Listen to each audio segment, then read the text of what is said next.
नारायण नारायण। ये शोक तुम्हारे लिए उचित नहीं है राजन। तुम इस पल के सुख का अनुभव क्यों नहीं कर रहे हो? मेरे भाग्य में सुख नहीं है। जिस सुख पर हमारा अधिकार था वो सुख तो हमें कभी मिला ही नहीं। और आज जब उस सुख को भोगने का समय आया तो राधे के सत्य को जानकर वो सुख भी मुझसे दूर हो गया। कोई इतना भागा भी हो सकता है प्रभु? मेरी माँ कहती है कि उसने राधे को हमारे साथ जुड़ जाने के लिए कहा था, किंतु उसने मना कर दिया। कृष्ण ने भी उसे समझाया था, लेकिन उसने अपने स्वामी, अपने मित्र दुर्योधन के साथ द्रोह नहीं किया। राधे हमेशा हमसे सत्य छुपा कर रखा।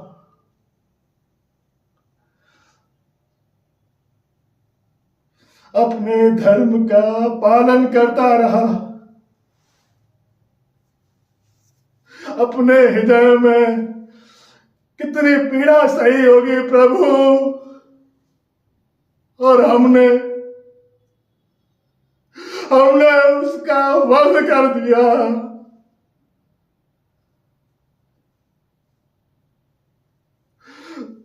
जब राधे मृत्यु को प्राप्त हुआ तो मैं प्रसन्न हुआ था। मैंने उसे सूत पुत्र कहा, उसे नीचा दिखाया।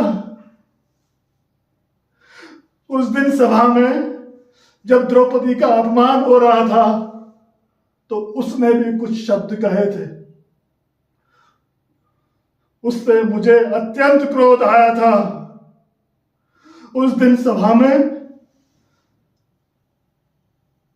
सभा में मैंने कुछ ऐसा अनुभव किया जिसका अर्थ मुझे समझ नहीं आया था, पर आज समझ आ गया है प्रभु। जब राधे अपशब्द कहे जा रहा था तो उसके चरण मेरी मां के चरण जैसे लग रहे थे। मैं वर्षों तक अपने आप से यही प्रश्न पूछता रहा कि उसके चरण मेरे माता के चरणों समान कैसे हो सकते हैं। और आज समझ आया प्रभु कि वो तो मेरा बड़ा भाई था। उसे तो कुरुवंश का राजा होना चाहिए था,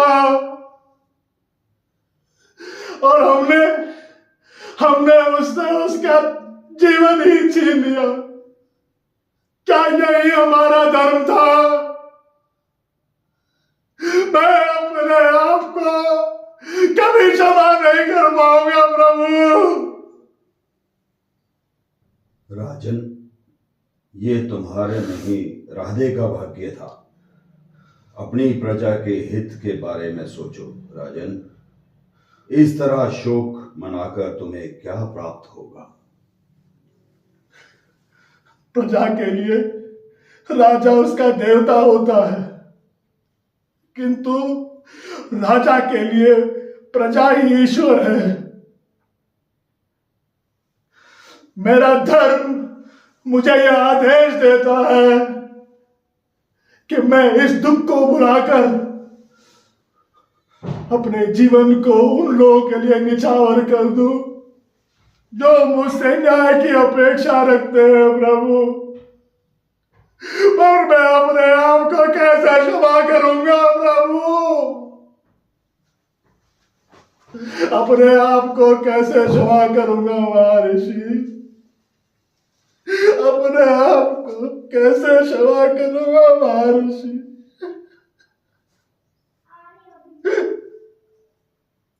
अपने आप को कैसे क्षमा करूंगा